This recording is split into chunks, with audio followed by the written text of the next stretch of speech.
Before we get into the development details, let's talk about what mobile is. We use the term mobile to describe a class of computing devices that are small and light, weighing usually less than a couple of pounds, and extremely portable. Typically have sensors, such as GPS, accelerometers, cameras, and are still computationally powerful, enough to do useful work. In our daily experiences, we will see them as smartphones, tablets, smartwatches, and even sometimes as glasses. We can get an idea of just how powerful mobile computers are by comparing them to a desktop PC. From the example in front of you, we can see that these devices have similar performance to PCs just 4 to 5 years ago. However, even though a modern mobile device is powerful enough to run a desktop class operating system, there are challenges a PC OS was never designed to face. In mobile computing, we face a restricted environment. Where energy is finite, our system is usually battery powered, we have less available processing and memory, and any inefficiencies in this area cost us precious energy. We have limited storage, requiring us to be more size conscious. We have a small screen size to present much of the same information as a larger computer, requiring different techniques for presentation. And due to the compact nature, non-traditional input devices, such as touchscreens, voice recognition, camera gestures, and device movement from the onboard accelerometer sensors. And in addition, mobile computers need to be more reliable, responsive, and secure than traditional PCs. As a smartphone, they need to be just as reliable as a simpler cell phone. You don't want a software glitch to interrupt your phone calls. Also, users are much less tolerant to waiting on mobile devices. They need instant feedback on what the OS is doing at all times. And finally, the mobile device is an extremely personal computer with access to more personal information than ever before. This requires a greater focus on security.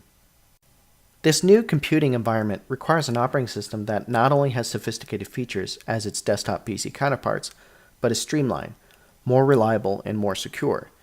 If we look at the current mobile industry, we can see companies have provided different solutions. We have Google's Android, which we'll get into more detail later. We have Apple's iOS, which is vastly different than their desktop operating system, Mac OS X. We have the new version of Windows, which provides a lot of mobile-specific features. And we have BlackBerry's proprietary BlackBerry operating system, which has always been mobile-centric. There are many more mobile operating systems, but we'll focus on the market leaders for now. We can also see that these operating systems require different programming languages and different development environments to create applications, which requires a lot of investment and time to learn. With these vastly different operating systems, how do we choose? Well, we can start by looking at the market share.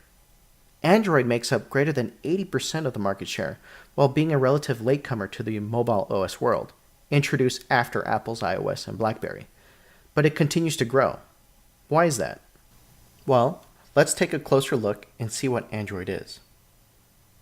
It is built on a great foundation, Linux 2.6, which is a mature, secure, flexible operating system that has been used on some of the smallest embedded computers and some of the fastest supercomputers. On top of this streamlined foundation rides the Dalvik virtual machine. It is optimized for mobile environments with code that is small in size and processor efficient. The operating system also includes mobile-specific APIs and libraries.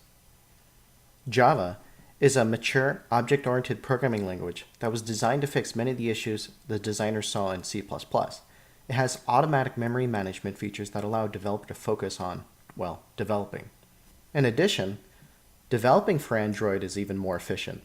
In a recent survey with mobile developers, it takes less time to develop apps for an Android compared to both iOS and Windows Phone. And because Android is built on Linux, it is very flexible. It has been adapted to other devices, such as e-readers, game consoles, smart TVs, and even netbook computers. Google has answered the software design challenges inherent in the mobile environment. They provided the Android operating system with flexibility, efficiency, and security. We'll see this more in detail as the course progresses.